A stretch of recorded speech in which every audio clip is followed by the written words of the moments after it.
my SuperBeetle. Which the last time I drove it a few years ago was developing a problem that SuperBeetles get called the super-shimmy or the death wobble, which is a suspension problem where the front steering wheel vibrates really badly at a certain speed, and mine was starting to do it a lot. So I need to fix that before I get it back on the road. So this video is the first of the series of steps to do that. Going underneath, frame hammerhead. This is an attachment for a hitch. So this plate is aftermarket. Here's the front sway bar. Front bushings for the sway bar. Here's the bushings in from the sway bar to the control arm. This is the control arm. This is the control arm. It controls how the wheel cambers, so like this, tilts in and out. This is the side tie rod, and that makes the wheel tilt this way and runs the steering. This tie rod is connected up here to the center. This is the center tie rod. This is the side tie rod. That is the steering arm. So this is the center tie rod base of the steering, and then up here, sort of behind it, above it, is the steering box, which is what the steering wheel connects to. Likely, what's most at fault in the Super Shimmy is the bushing in the center of this right here allows this to sort of slide back and forth, and this bushing and the tie rod ends here, like here and here. So I'm going to replace the center and the side tie rods. I'm going to replace the bushings in the control arms. First I got to take the suspension all apart, place the bushings, and put everything back together. Hopefully that'll do it. I have been kind of looking around in the front suspension for the source of the Super Shimmy. Not finding a lot of things that wiggle too terribly. And I was looking for things like this that would flop up and down, and it's not especially. It's pretty stiff.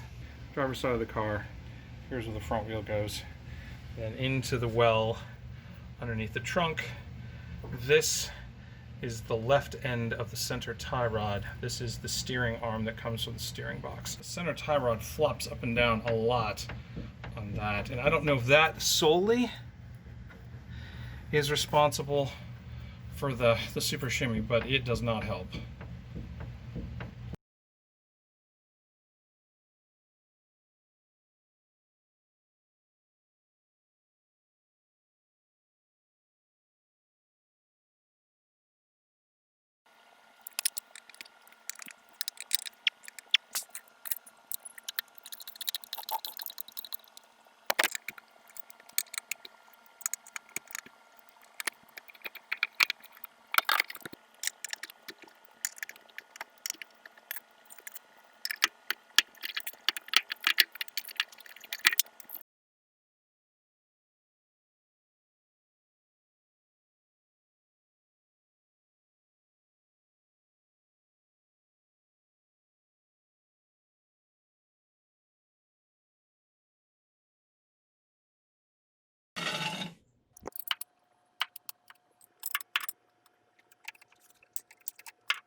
That was not very tight.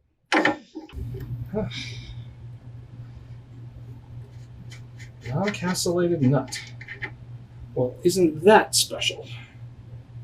Nylock nut.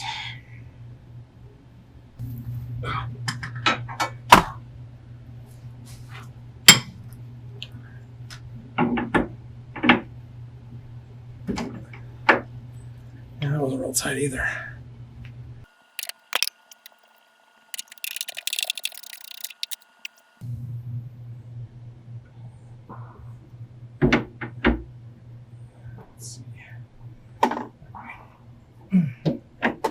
These were not especially tight. These were not on especially tight. That's our takeaway for today. And 4 for 4.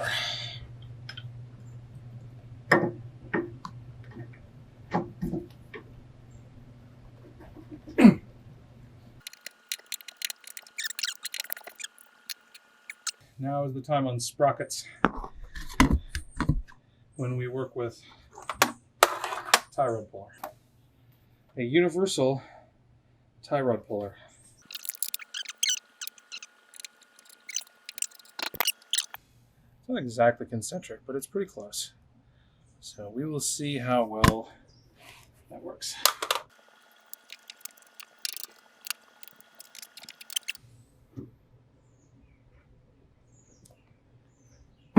And now this just spins around. That is spooky.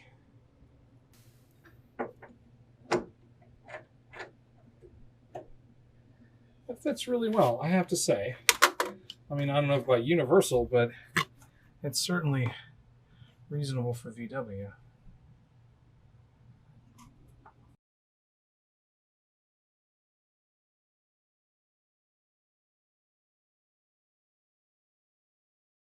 Here is the map of what we're doing.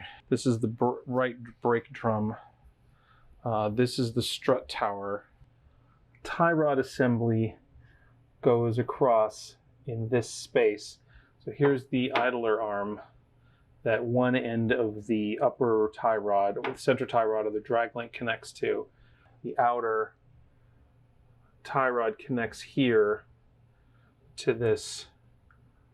Here is the end of the steering knuckle. This piece here is the steering knuckle. And I actually need to replace that for a reason that I will show you when I have it all apart.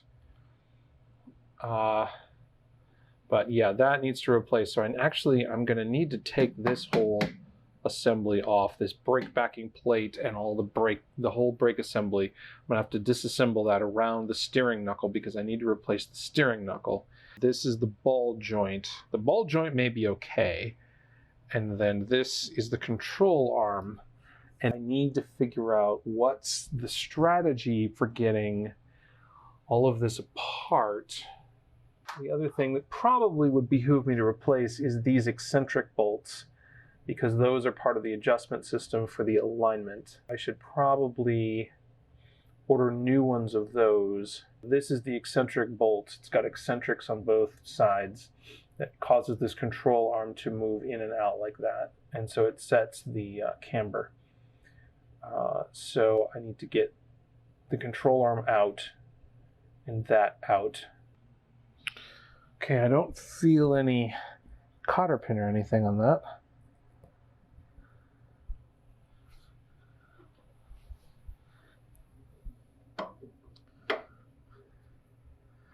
Ooh, that one's not on. That was not on very tight at all.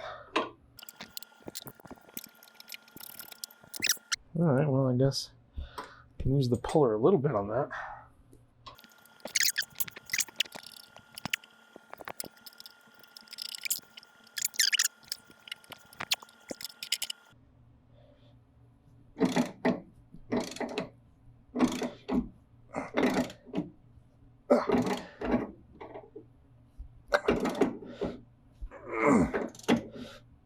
I think it's going.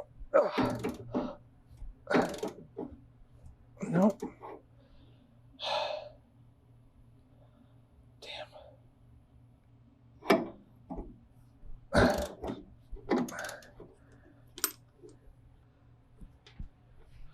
I suppose we can try simple leverage.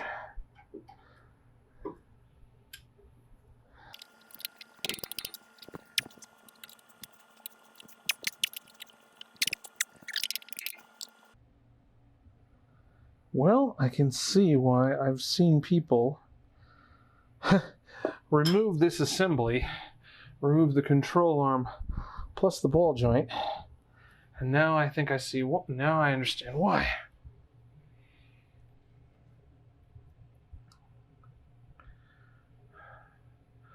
I mean, it may be easier to move those bolts than that.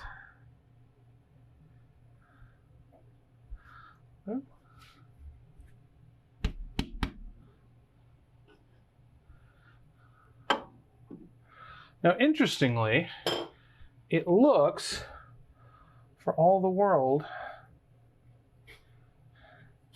Like this has moved. This, I think the control arm is moving aft.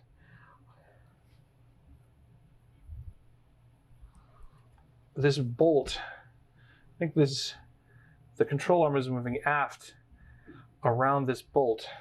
Because I don't remember there being that much space. I guess maybe just hitting it has done that.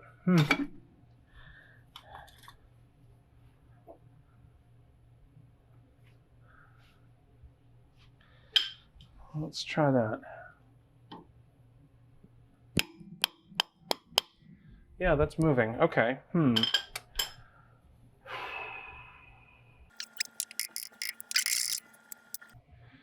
Oh boy, getting to that one. Getting to this one is going to be fun. You have to go past the... I don't want to break the brake circuit. But I bet at this point, I really should. I'm going to have to take the brakes apart.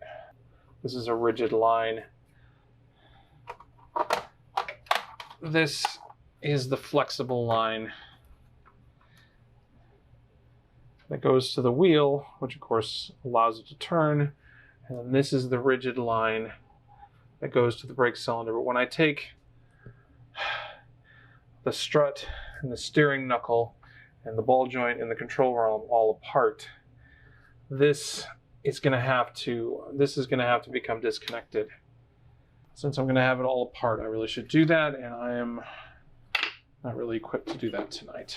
We just moved to a new house, and we are now in a place where my cat Punker can actually come into the garage and watch me work.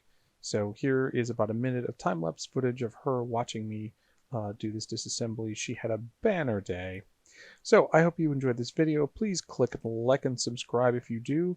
When you have projects that get delayed, I hope that you still persevere and get working on them and never stop figuring stuff out.